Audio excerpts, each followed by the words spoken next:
आप अपने पति को मार करके ड्रम में सीमेंट में पैक करने लग गए, अपने अच्छे खासे पति को मार दी और एक पराये मर्द के संग रंग रलियां मना रही है। ये बुद्धियां भ्रष्ट कहां से हुई बताओ ना। आप क्यों नहीं समझते वेश क्या है? ये इमारत बनी है तो इसकी नींव मजबूत है तो ये टिकी हुई है। यदि ये वेश कमजोर होता तो ये टिकी ना रहती। आप कितना भी सजा लो, ऊपर पैंट पुट्टी मार लो, पर नीचे कमजोर है तो टिका ना रहेगा कुछ। हम सनातनियों का वेश हमारी शुद्धि है। आप कितनों को ये बात पता है कि हमारे बाप दादे कह गए हैं कि जैसी राखे शुद्धि वैसी बने? ये बात सही है कि गलत है? तो क्यों नहीं मानते? सही है तो मानो, वरना नुकसान अनिरुद्धाचार्य का ना होगा, तुम्हारा होगा। अपने पति की छाती में खंजर मारने वाली स्त्री कैसी रही होगी? भोजन में नींद की गोलियां मिलाने वाली, सुला करके उसका मर्डर कर देने वाली, सीमेंट भर देने वाली पत्नी कैसी रही होगी? बताओ जरा, इससे क्या सिद्ध होता है? सोचिए, एक पति जो अपनी पत्नी में समर्पित है। आप बताइए, हम आपके घर आए भोजन करने और आप हमें नींद की गोलियां मिला के सुला दें और हमें मार डालें, इसमें हमारा क्या कसूर है? उस लड़के का क्या कसूर था? वो तो पत्नी के हाथ का ना भोजन कर रहा था। उसे क्या पता था कि इस भोजन में जहर है, नींद की गोलियां हैं? उसे क्या पता था कि हमें सुला के हमारी छाती पे खंजर मार दिया जाएगा? मैं सवाल उस लड़की से नहीं, सवाल मैं ये करता हूं कि उस लड़की की आखिर ऐसी बुद्धि हुई क्यों? मैं उस वेश पे जाता हूं, मूल पर, कि समाज की आज ऐसी बुद्धि क्यों हो रही है। आज वो लड़की है, कोई और लड़की है, कोई और लड़का है। लड़का भी परेशान करता है, वो भी मार डालता है कई बार स्त्री को। क्यों? सवाल ये है कि आदमी, हम सनातनी हैं, हम लोग ना चूहा को भी नहीं मारते, मच्छर को मारना पाप समझते हैं सनातनी लोग। गाय को रोटी निकालते हैं, कुत्ते को रोटी निकालते हैं। बोलो हाँ, हम चींटियों को आटा डालते हैं। सोचिए, जिस सनातन में चींटी का भी हम सम्मान करें आटा डालकर, हम मच्छर मारने को पाप समझें, उस देश में वो सनातनी यदि पति को मार डाले, पत्नी को मार डाले, तो बताइए। मैं सवाल करता हूं कि ये बुद्धि आई कहां से, बनी क्यों? कहीं ना कहीं जब आप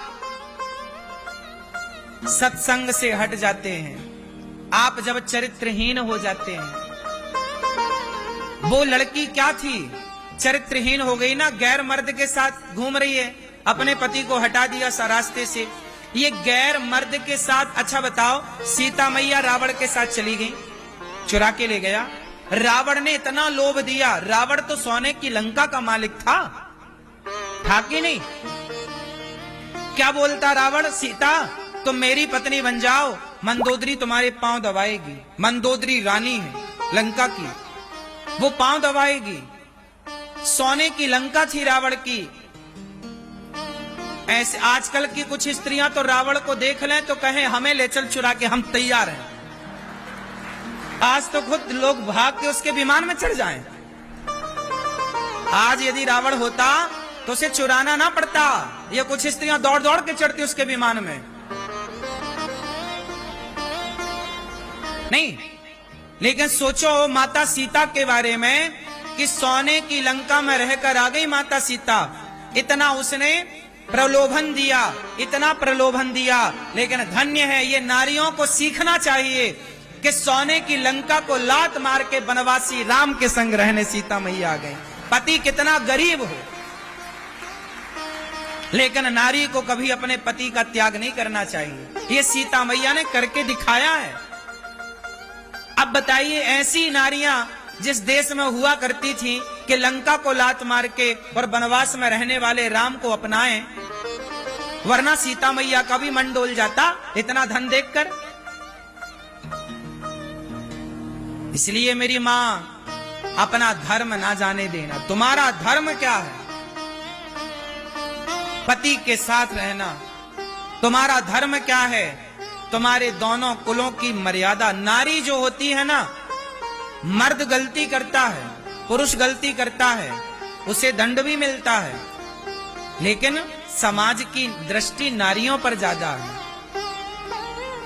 क्योंकि तुम्हारे ऊपर दो कुलों की जिम्मेदारी है या नहीं? जिस पर जिम्मेदारियां, अब मुझे कोई भी शब्द बोलना होता है, मैं बड़ी जिम्मेदारी से बोलता हूं, कुछ भी नहीं बोल सकता ना मैं। आप कुछ भी बोल सकते हैं, क्योंकि आपका बोला हुआ हाईलाइट नहीं होगा, आपको बोला हुआ वो आपकी पर्सनल विचारधारा हो जाएगी, लेकिन मेरा बोला हुआ तो बड़ी बात हो जाएगी। इसलिए आपको समझना चाहिए। समझना क्या चाहिए कि हम सब अपने अपने शुद्धि का, सत्य का, मर्यादा का, धर्म का पालन करें। ये सृष्टि तब सुरक्षित रहेगी जब धर्म रहेगा। धर्म क्या है? शुद्धि। शौच करो, लघु शंका जाओ तो शुद्धि। तो आज से कितने लोग मेरी बात को ध्यान से अपनाएंगे? शुद्धि का कौन कौन ख्याल रखेगा? क्या रखोगे बताओ?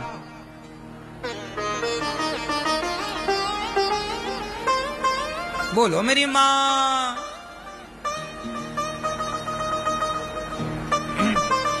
धर्म क्या है? सोचो, हम लोग ना यज्ञोपवीत पहनते हैं। हम क्या पहनते हैं?